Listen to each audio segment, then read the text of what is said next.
Tako, in zdaj še k zadnjemu nocojšnjemu prispevku, ki vam bo še posebej ogrel dušo in srce. Pokazali vam bomo namreč najlepše in najbolj odmevne ter domišljene prenove, ki smo jih nanizali v naših 12 sezonah. Ob sebi pozdravljam kolegico Anjo Prusnik. Anja, živjo. Boštjan, živjo. Lej, ti si v naši ekipi najmlajša. Ja, res je. Ampak gotovo ne ostaneš ravnodušna, ko gre za lepe prenove česa konkretno starejšega. Ne, absolutno ne. Tudi sama sem velika ljubiteljica domovanj s tisto patino preteklosti, ki pa po prenovi nudijo vse obdobje sodobnega bivanja. Zdaj, takih nas je zagotovo veliko, sodeč po odzivu gledalcev, imamo vsi radi obujanje preteklosti na takšen način. In zdaj en izziv. Če bi lahko izbirala, kaj bi raje izbrala? Prenovljeno staromeščansko stanovanje nekje v centru mesta ali pa na podeželju prenovljeno podeželsko hišo? Jaz bi se po vsej verjetnosti odločila za opcijo nekje vmes. Torej staromeščansko stanovanje, ampak nekje, kjer je zagotovo kakšen park, zelenje, vrt, kaj takega. Nekje vmes. Staromeščansko stanovanje sred gozda, recimo. Ja, recimo. Poglejmo torej najlepše in najodmevnejše primere prenov iz 12 sezon naše oddaje.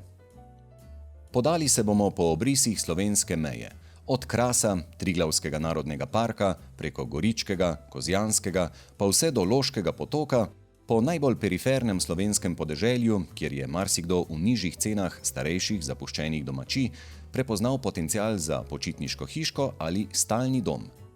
Naše popotovanje pa bomo začeli čez mejo, v hrvaški Istri, kamor smo slovenskima lastnikoma in slovenskemu arhitektu sledili na ogled prenovljene kamnite hiše.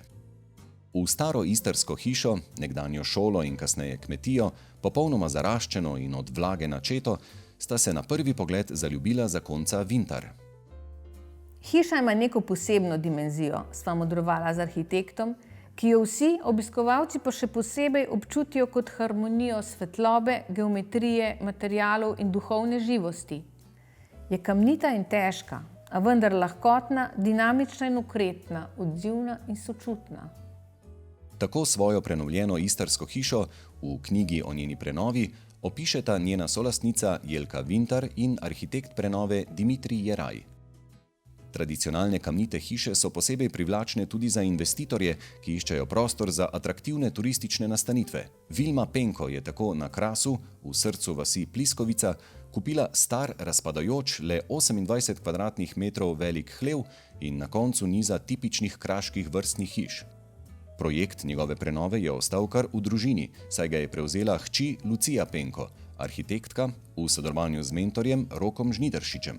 Le-ta nam v pogovoru zaupa, katere značilnosti propadajočega hleva, poleg impresivne žive skale, na kateri je zgrajen in ki jo je moč videti tudi v notranjosti, so se pri prenovi odločili ohraniti.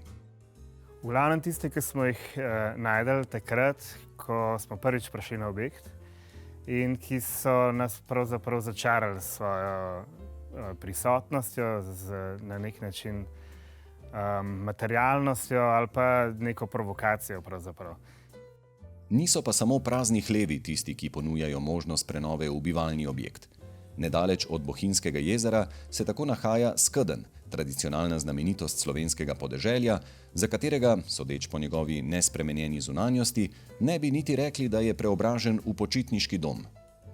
Skedenj je tako v notranjosti dobil nov ovoj, talno ogrevanje, nove inštalacije in s tem vse komoditete sodobnega življenja. Arhitekti pa so interjer v celoti izdelali iz lesa. Tako pa so, kljub popolnoma novi namembnosti in sodobni opremi, ohranili občutek, da se nahajamo v notranjosti lesenega gospodarskega objekta. Ohranjanje nepremične slovenske kulturne dediščine je prav posebna strast Jade Van Baren, ki se je v naši oddaji predstavila številnimi enkratnimi prenovami. Prenovo Drnovškove vile v Ukancu, enodružinske hiše nad velikimi koriti Soče ali pa ene redkih ohranjenih domačij v vasi Radovna.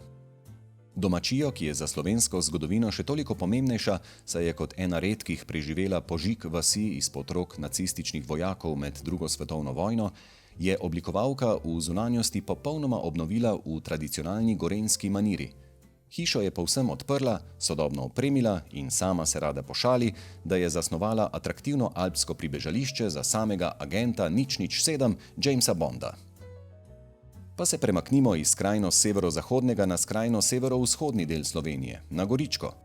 Tu smo obiskali vzorno prenovljeno domačijo, sestavljeno iz 2 cimprač in hleva. Prenovo je vodil arhitekt Matevž Frančič, danes pa jo kot počitniški objekt souporabljata brat in sestra s svojima družinama.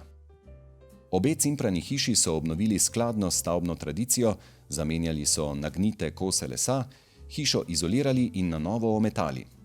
Osrednjemu objektu, hlevu, pa so namenili drugačno vlogo. Zaradi njegove velike odprte zasnove je arhitekt vanj umestil skupni bivalni prostor.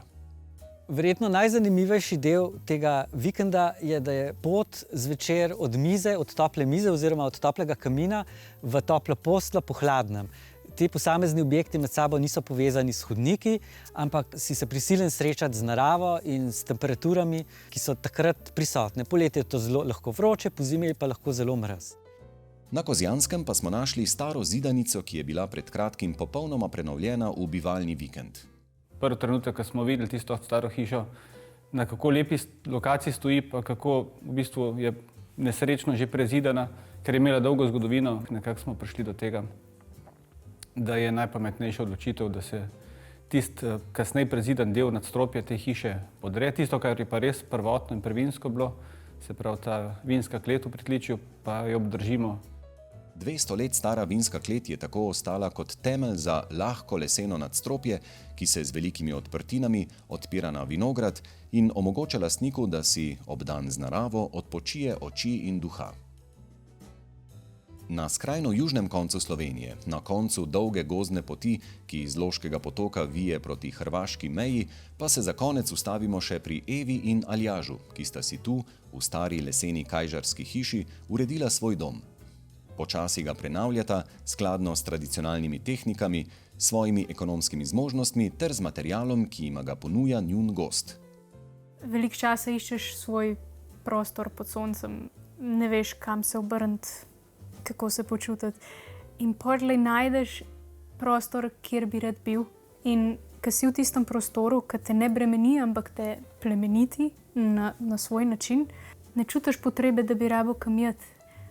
In rataš veliko bolj prisoten v svojem življenju, kakor si kadarkoli bil. In s to mislijo zaključimo današnje popotovanje po najbolj idiličnih krajih naše dežele, kjer so si v objemu neokrnjene narave številni Slovenci ustvarili svoje majhne kotičke rajske sreče.